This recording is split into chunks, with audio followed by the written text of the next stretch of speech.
오늘 봉독할 말씀은 역대상 6장 49절에서부터 81절입니다.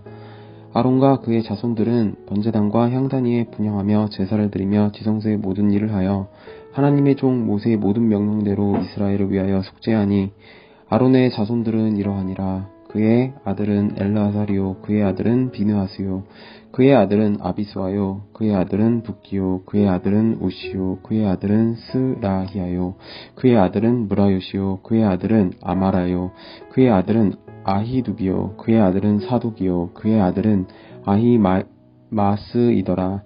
그들이 거주한 곳 사방 지게 안에 있으니 그들의 마을은 아래와 같으니라.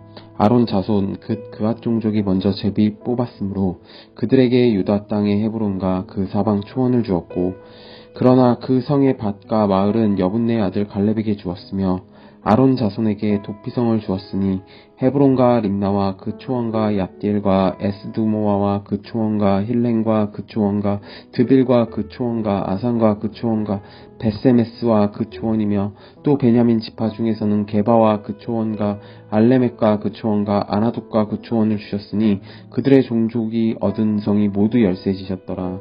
그앗 자손의 남은 자에게는 절반의 지파 즉 므낫세 반지파 종족 중에서 제비 뽑아 10성읍을 주었고, 게르손 자손에게는 그들의 종족대로 이사갈 지파와 아셀 지파와 납달리 지파와 바산에 있는 므낫세 지파 중에서 13성읍을 주었고, 무라리 자손에게는 그 종족대로 르우벤 지파와 갓 지파와 스불론 지파 중에서 제비 뽑아 12성읍을 주었더라. 이스라엘 자손이 모든 성읍과 그 목조지를 레위 자손에게 주되 유다 자손의 지파와 시므온 자손의 지파와 베냐민 자손의 지파 중에서 이 위에 기록한 여러 성읍을 제비 뽑아 주었더라. 그앗 자손의 몇 종족은 에브라임 지파 중에서 성읍을 얻어 영토를 삼았으며, 또 그들에게 도피성을 주었으니 에브레임 산 중세겜과 그 초원과 게셀과 그 초원과 욕드몬과 그 초원과 벳호른과 그 초원과 야얄론과 그 초원과 가드림몬과 그 초원이며, 또 그앗 자손의 남은 종족에게는 므낫세 반 지파 중에서 아넬과 그 초원과 빌르함과 그 초원을 주었더라. 게르손 자손에게는 므낫세 반 지파 종족 중에서 바산의 골란과 그 초원과 아스다독과 그 초원을 주고, 또 이사갈 지파 중에서 게데스와 그 초원과 다브락과 그 초원과 라묵과 그 초원과 아넴과 그 초원을 주고, 아셀 지파 중에서 마살과 그 초원과 압돈과 그 초원과 후곡과 그 초원과 루업과 그 초원을 주고, 납달리 지파 중에서 갈릴리의 게데스와 그 초원과 함몬과 그 초원과 기라데아임과 그 초원을 주니라. 무라리 자손의 남은 자에게는 스불론 지파 중에서 림모노와 그 초원과 다볼과 그 초원을 주었고, 또 요단 건너 동쪽 곳 여리고 맞은편 루벤 지파 중에서 광야의 벳셀과 그 초원과 야사와 그 초원과 그 대목과 그 초원과 메바앗과 그 초원을 주었고, 또 갓 지파 중에서 길르앗의 라못과 그 초원과 마하나임과 그 초원과 헤스본과 그 초원과 야셀과 그 초원을 주었더라. 아멘. 오늘 말씀에서는 아론의 자손들 대제사장의 계보와 레위 사람들의 정착지가 나옵니다. 레위 사람들은 이스라엘 안에서 특별한 직무를 수행했던 사람들이지요. 성막과 성전에서 수종드는 일을 주로 하였습니다. 그들은 다른 지파처럼 땅을 유산으로 분배받지는 못했습니다. 비록 땅을 받지는 못했지만 거주할 수 있는 성읍은 받았는데요. 말씀에서는 레위인들이 어느 지파, 어느 땅, 어느 성읍에 거주하였는지를 구체적으로 언급하고 있습니다. 레위 사람들이 거주한 성읍은 특정 한 지파에 치우치지 않고 모든 이스라엘 백성 가운데에 퍼져서 있었습니다. 대제사장과 레위 사람들은 온 이스라엘 지파에 흩어져서 어떠한 일을 감당하였는지 함께 살펴보도록 하겠습니다. 첫 번째로 49절부터 53절까지는 아론부터 이어지는 대제사장 계보가 나옵니다. 48절에서는 일반 레위 사람들이 하나님의 집 장막의 모든 일을 맡아서 행했다라고 말하는데요. 같은 레위 지파이지만 대제사장의 계보를 따로 언급하는 것으로 보아 보통 레위인과는 다른 직무를 행하였음을 보여주고 있습니다. 49절에 구체적인 직무가 언급됩니다. 공동번역 성경으로 읽겠습니다. 그러나 번제단과 분향단에서 제물을 살라 바치는 아주 거룩한 일은 아론과 그의 후손이 도맡았다. 하나님의 종 모세가 지시한 대로 이스라엘의 죄를 벗겨주는 일을 그들이 맡아 하였던 것이다. 대제사장이 하는 일은 번제단과 분향단에서 분향하는 일을 하였습니다. 무엇을 위해서 하는 일일까요? 백성의 죄를 벗기기 위해서입니다. 죄로 인해서 하나님 앞에 다가갈 수 없는 인생, 비참함과 수치와 연약함에 신음하는 사람들의 죄를 속죄하기 위해서 대제사장이 존재합니다.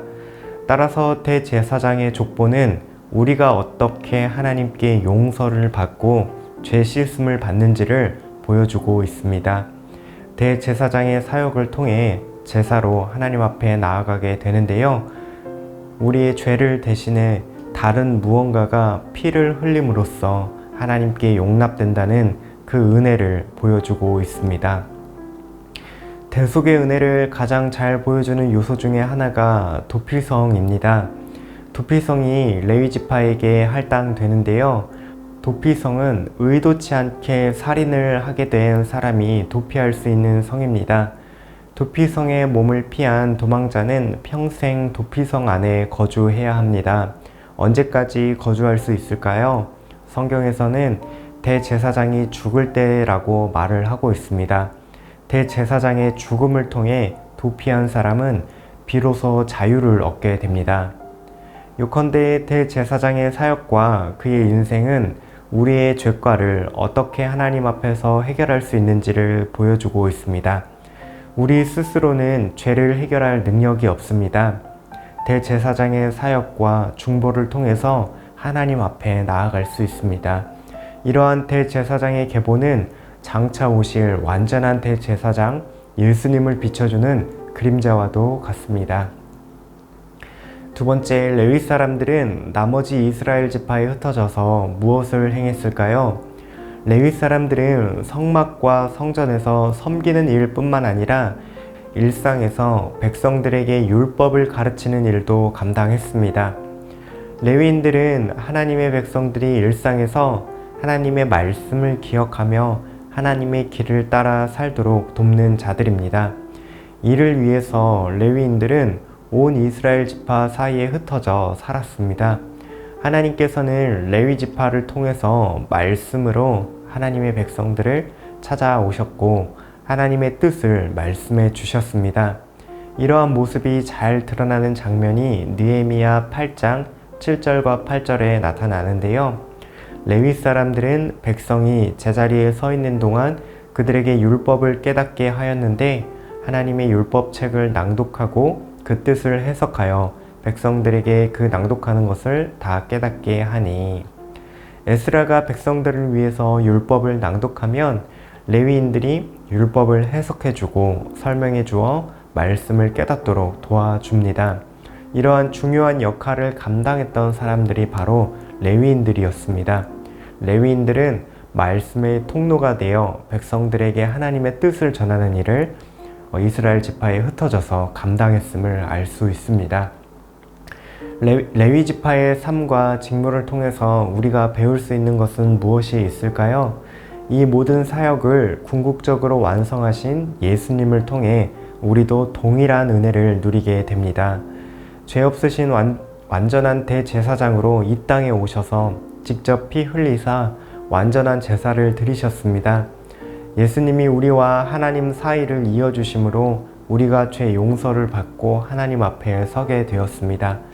또한 예수님께서 성령 하나님을 통해 우리에게 말씀으로 찾아오시죠.